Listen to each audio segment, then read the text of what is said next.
वहीं से ही होती है जहां से इसके फर्स्ट पार्ट का एंड होता है। यहाँ हमने देखा था कि हार्डिन टेसा को एक लेटर लिखता है जिसको पढ़ने के बाद टेसा उसे माफ कर देती है। अब इस पार्ट की कहानी हमें हार्डिन सुना रहा था और वो बताता है कि ऐसा कुछ नहीं हुआ था। रियल लाइफ में कोई भी किसी को इतनी जल्दी माफ नहीं करता और ये सिर्फ कहानियों में होता है। इसके बाद हम हार्डिन को देखते हैं जो टेसा को बहुत सारे मैसेजेस करता है पर टेसा उसका कोई जवाब नहीं देती। दूसरी तरफ हम टेसा को देखते हैं जो अपने ऑफिस जा रही होती है। आज उसका पहला दिन है और वो अपनी जॉब को लेकर बहुत सीरियस है। फिर लिफ्ट में टेसा ट्रेवर से मिलती है। वो एक अकाउंटेंट है और वो भी इसी ऑफिस में काम करता है। इसके बाद वो उसके बॉस की सेक्रेटरी किम्बरली से मिलती है जो उसे बताती है कि कोई भी इस ऑफिस में ज्यादा दिनों तक टिक नहीं पाता क्योंकि कुछ ही दिनों में उसको निकाल दिया जाता है। अब ये सुनकर टेसा बहुत ज्यादा नर्वस हो जाती है।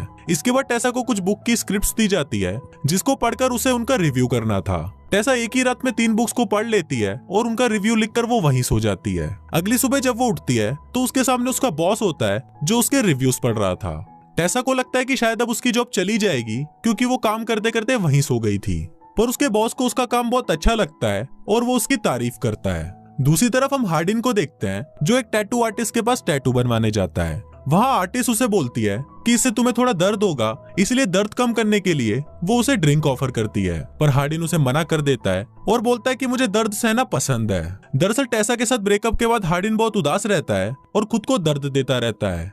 उधर टेसा अपने ऑफिस कॉलीग्स के साथ एक कॉन्फ्रेंस को अटेंड करने के लिए होटल में आते हैं। वहां पर उनका बॉस उन्हें बोलता है कि आज रात को यहाँ पर एक इन्वेस्टर आने वाला है और टेसा और ट्रेविस को उसे कन्विंस करना होगा ताकि वो उनकी कंपनी में इन्वेस्ट करे। अब रात होती है और वो सभी एक पार्टी में जाते हैं। वहाँ ट्रेविस टेसा को ड्रिंक लेने के लिए बोलता है जिस पर टेसा उसे मना कर देती है और बोलती है कि मेरे पास इतने पैसे नहीं है कि मैं ये सब अफोर्ड कर सकूं क्योंकि मेरी सैलरी बहुत कम है और सारे पैसे मेरे ट्रैवलिंग के खर्चे में ही चले जाते हैं। फिर थोड़ी देर बाद वहां पर वो इन्वेस्टर भी आ जाता है और उन दोनों को ड्रिंक ऑफर करता है। यहाँ टेसा कुछ ज्यादा ही चढ़ा लेती है और फिर वो हार्डिन को कॉल करती है और उसे बोलती है कि मुझे पता है कि तुम मुझे बहुत मिस कर रहे हो क्योंकि मैं बहुत ज्यादा सुंदर हूँ। ये सुनकर हार्डिन समझ जाता है कि टेसा पूरी तरह टल्ली हो चुकी है और अब वो किसी भी लड़के के लिए घोड़ी बन सकती है।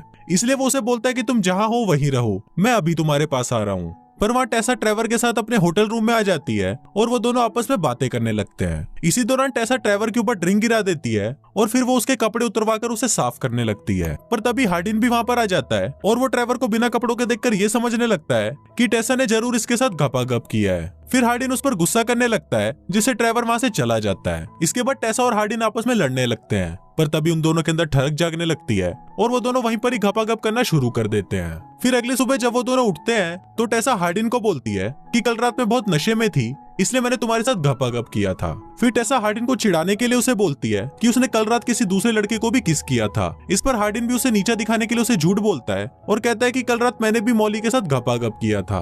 ये सुनकर टेसा को बहुत गुस्सा आ जाता है और वो हार्डिन को गालियां देकर वहां से चली जाती है। फिर टेसा ट्रेवर से मिलती है और उसे कल रात के लिए माफी मांगती है। इस पर ट्रेवर उसे बोलता है कि कोई बात नहीं, वो सिचुएशन ही ठीक नहीं थी। इसके बाद हम हार्डिन को देखते हैं जो लंदन के पास आता है और उसे मदद मांगता है। लंदन पहले तो उसकी मदद नहीं करना चाहता था पर हार्डिन उसे कन्विंस कर लेता है। फिर लंदन टेसा को मैसेज करता है और उसे बताता है कि अभी हार्डिन मेरे पास आया था और वो सच में तुमसे बहुत प्यार करता है। इसके बाद हम देखते हैं कि हार्डिन और टेसा पहले जिस फ्लैट में रहते थे उस फ्लैट में टेसा का कुछ सामान रह गया था। फिर उसे लंदन से पता चलता है कि हार्डिन अपनी मॉम से मिलने लंदन गया हुआ है, इसलिए टेसा अपना सामान लेने के लिए उस फ्लैट में आती है। वहाँ उसे बेड के ऊपर एक पार्सल मिलता है। आज टेसा का बर्थडे है इसलिए हार्डिन ने उसे ये गिफ्ट दिया है। अब टेसा ये सब देख ही रही होती है कि तभी वहाँ पर हार्डिन और उसकी मॉम आ जाती है और वो टेसा को देखकर बहुत खुश होती है। पर फिर टेसा हार्डिन को बोलती है कि तुमने अपनी मॉम को ये क्यों नहीं बताया कि हमारा ब्रेकअप हो गया है। इस पर हार्डिन उसे बोलता है कि मुझे रिलेशनशिप में देखकर मेरी मॉम बहुत खुश होती थी और मैं उन्हें हर्ट नहीं करना चाहता था, इसलिए मैंने उन्हें ब्रेकअप के बारे में नहीं बताया।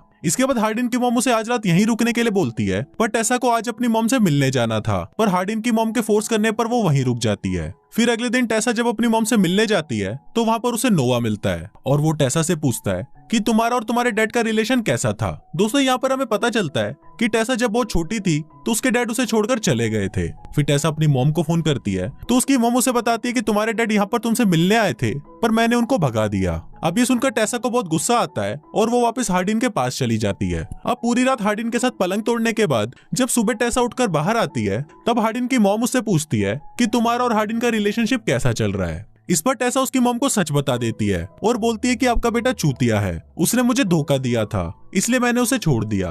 पर हार्डिन अभी भी उससे पैचअप करना चाहता है, इसलिए जो चीजें टेसा को करना पसंद है वो भी हार्डिन उसके साथ करता है। अगले दिन किम्बरली टेसा को फोन करके ऑफिस बुलाती है और उसे बताती है कि उसके बॉस को और उसे किसी काम से शहर से बाहर जाना पड़ेगा, इसलिए टेसा को उसके बॉस के बेटे का ख्याल रखना होगा।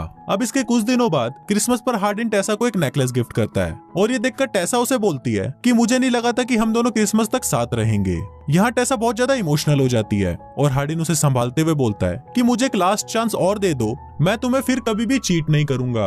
अब टेसा हार्डिन की बात मान जाती है और वो दोनों वहीं पर ही घपाघप करना शुरू कर देते हैं। अगले दिन हार्डिन के डैड एक पार्टी रखते हैं और वहाँ पर वो हार्डिन की मॉम को भी इनवाइट करते हैं। फिर जब हार्डिन अपनी मॉम के साथ उस पार्टी में जाता है तब हार्डिन के पिछवाड़े में कोई काला कुत्ता काट जाता है, जिस वजह से वो पागल हो जाता है और अपने डैड को ही पीटने लगता है। पर ये सब देखकर उसकी मॉम बहुत नाराज हो जाती है और उसे बोलती है कि अगर तुम ऐसे ही गुस्सा करते रहे तो एक दिन टेसा भी तुम्हें छोड़कर चली जाएगी। अगले दिन ट्रेवर टेसा से मिलने आता है और उसे बोलता है कि उसका प्रमोशन हो चुका है और अब वो काम करने के लिए दूसरे ऑफिस चला जाएगा। पर ट्रेवर को यहाँ से जाना अच्छा नहीं लग रहा था क्योंकि उसे टेसा से प्यार हो गया था, पर वो टेसा को ये बात बोल नहीं पाता और वहाँ से चला जाता है। रात को हार्डिन और टेसा एक पार्टी में जाते हैं, वहाँ मॉली भी होती है और वो वहाँ पर टेसा की इंसल्ट करने लगती है। इससे टेसा का दिमाग घूम जाता है और वो आपस में लड़ने लगते हैं, पर तभी हार्डिन टेसा को रोकता है और उसे उठाकर एक रूम में ले जाता है। वहाँ उन दोनों में वापस ठरक जागने लगती है और वो दोनों वहीं पर ही घपाघप करना शुरू कर देते हैं। अब इसके बाद जब वो दोनों उस पार्टी से जा रहे होते हैं तभी हार्डिन को वहाँ उसकी पुरानी दोस्त मिलती है और उसे बोलती है कि आज रात को जो भी हमारे बीच हुआ उसे तुम सीक्रेट रखना। पर तभी ये बात टेसा भी सुन लेती है और उसे लगता है कि हार्डिन ने आज रात को इसे भी घोड़ी बनाया था। अब टेसा इससे बहुत ज्यादा गुस्सा हो जाती है और वहां से जाने लगती है, पर तभी हार्डिन उसे बोलता है कि ऐसा कुछ नहीं है, तुम गलत समझ रही हो। पर टेसा उस पर बिलीव नहीं करती और उसे गालियां देकर वहां से चली जाती है। अगली सुबह टेसा को लगता है कि उसे हार्डिन से लड़ाई नहीं करनी चाहिए थी, इसलिए वो हार्डिन से माफी मांगने के लिए उसे फोन करती है, पर हार्डिन का फोन स्विच ऑफ होता है, इसलिए वो परेशान होकर उसे ढूंढने निकल जाती है। फिर जब हार्डिन अपना फोन ऑन करता है तो उसे टेसा के बहुत सारे मैसेजेस दिखते हैं। तभी वो रास्ते में देखता है कि टेसा का एक्सीडेंट हो गया है और एम्बुलेंस उसे ले जा रही है। ये देखकर हार्डिन उसके पीछे भागता है पर वो उसे पकड़ नहीं पाता। इसके बाद वो टेसा को कॉल करता है पर वो कॉल ट्रेवर उठाता है। फिर ट्रेवर उसे बोलता है कि अगर तुम टेसा से प्यार करते हो तो उसे जाने दो। अब ये बात सुनकर हार्डिन को लगने लगता है कि शायद ट्रेवर और टेसा साथ में है, इसलिए वो निराश होकर फोन काट देता है। फिर जब ठीक होकर टेसा अपने फ्लैट में वापस आती है तो वहाँ पर उसे एक लेटर मिलता है जिसमें हार्डिन ने लिखा था कि मैं तुमसे बहुत प्यार करता हूँ पर मैं तुम्हारे लिए ठीक नहीं हूँ क्योंकि मैं हमेशा तुम्हें हर्ट करता हूँ। उस रात पार्टी में जिसे तुमने देखा वो मेरी एक्स गर्लफ्रेंड थी जिसे मैंने हर्ट किया था। मैं उसे माफी मांग रहा था पर तुमने मुझे गलत समझा।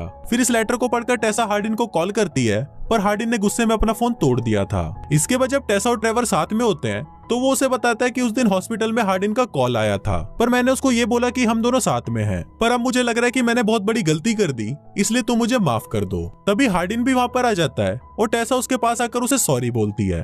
फिर वो दोनों एक दूसरे को माफ कर देते हैं और दोनों का वापस पैचअप हो जाता है। मूवी के लास्ट सीन में हम देखते हैं कि जब ये दोनों साथ में घूम रहे होते हैं तभी एक आदमी आकर टेसा से बात करना चाहता है पर हार्डिन उसे पकड़ लेता है और मारने लगता है, पर तभी टेसा नोटिस करती है कि ये तो उसके डैड है। अब इसके बाद कहानी में आगे क्या होता है ये हमें इसके नेक्स्ट पार्ट में पता चलेगा।